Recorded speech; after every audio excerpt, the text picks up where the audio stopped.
here. And you reach a point in the process where we say, okay, what's the next step? And the answer is, well, you have to go to the city. And when you hear that answer often enough, sooner or later you start asking yourself, so why am I not involved with the city? And so I started attending the Common Council meetings on a regular basis. I became a member of the Rome Republican Committee in 2010. And so I've been very much involved in getting to understand the issues specifically pertaining to the city. In 2009, I did screen for the position of to run for the 7th Ward Common Council position. The committee at that time selected another candidate, so I continued to just learn more about the city, its operations, and the issues confronting the city. Hey, as far as you see now, in what you've experienced so far in your work with the nonprofits, what's been the major hurdles for the nonprofits? Well, like anything else, if someone would, like any other thing that attempts to improve a community, if someone would give you a large bucket of money, you could do a whole lot of good with it. So the primary issue is, of course, trying to be as efficient as you possibly can with the dollars allocated to you. So, for example, and I'll be talking about this a bit later, but I've been on the board of directors of the Rome Rescue Mission for a number of years, and I think that they are an institution that is doing a phenomenal job. I don't have the numbers at my fingertips, but when I first joined the Rescue Mission, the board of the Rescue Mission, I thought, feed the hungry, clothe the poor, what could be bad? And in the course of doing that, being on the board, I've learned that the Rescue Mission is really so much more than that. It's educational programming. And so a number of people who have gone, clients of the Rescue Mission, have gone through our programming, and they had been on public assistance prior to that, and they're now gainfully employed. And I don't have the information at my fingertips, but the economic impact in terms of the dollars saved for the county is significant. Substantially more than our annual budget, which is about $300,000 a year. Now that's an example of a nonprofit that I think is really doing an excellent job to use the taxpayers' dollars wisely. I know you made your declaration to run for the city of Rome. Obviously, you have kind of an idea of what you would like to tackle and where the city may be falling short, where the city is doing good. We'll kind of leave it up to you. Where do you want to start? Where's the city doing good, and where could the city improve? Well, sure. Actually, it's my nature to be positive, except when you're the challenger, then you have to point out what's wrong, because if nothing's wrong, there's no reason for you to run. No reason for you to be here. Unless, of course, it's for self-aggrandizement, and I prefer to think that's not the case here.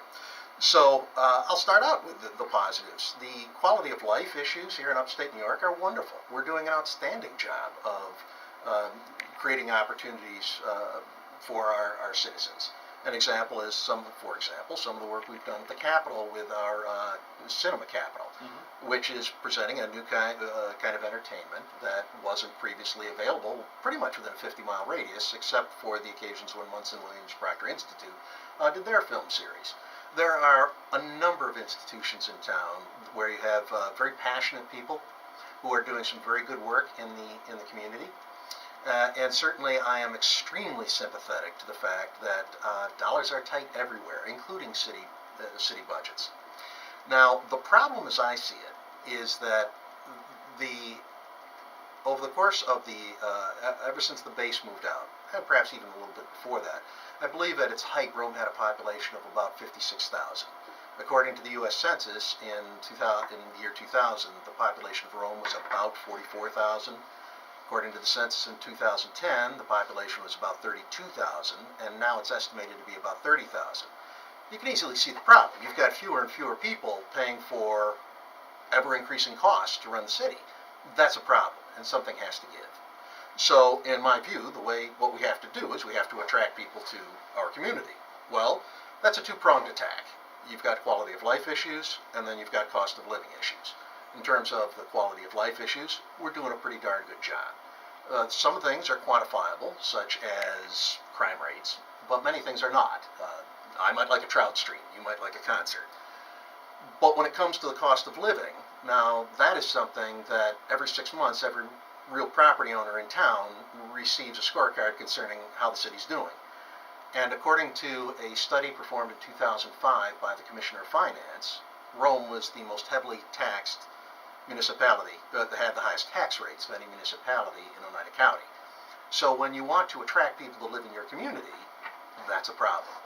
I was talking to a real estate agent last autumn, and she told me that she had just sold a lovely starter home to a young couple, and I believe she said the cost of the home was $46,000, and that the taxes on the home were more than the mortgage. That's a problem when you're trying to attract people to live in your community. So there are a lot of really exciting things that are going on right now in terms of possible nanotechnology, some of the things that are going on in the base as far as attracting businesses are concerned. But we need the people who are hired by those businesses to choose to live in Rome. And that's very difficult when we have the highest tax rates in the county. And so we really need to hold the line.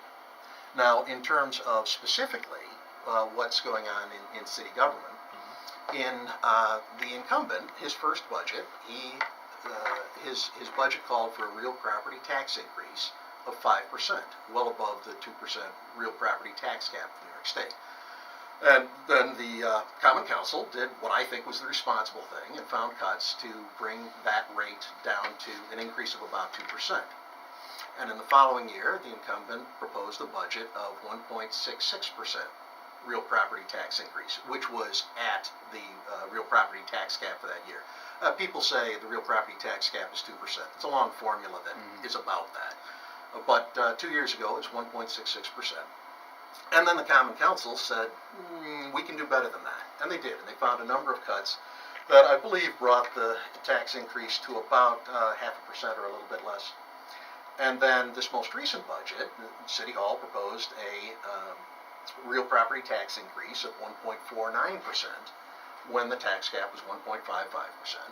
And once again, the Common Council felt it was critically important, and I agree with them, to find cuts in the budget, and found cuts so that the real property tax increase was something around 0%.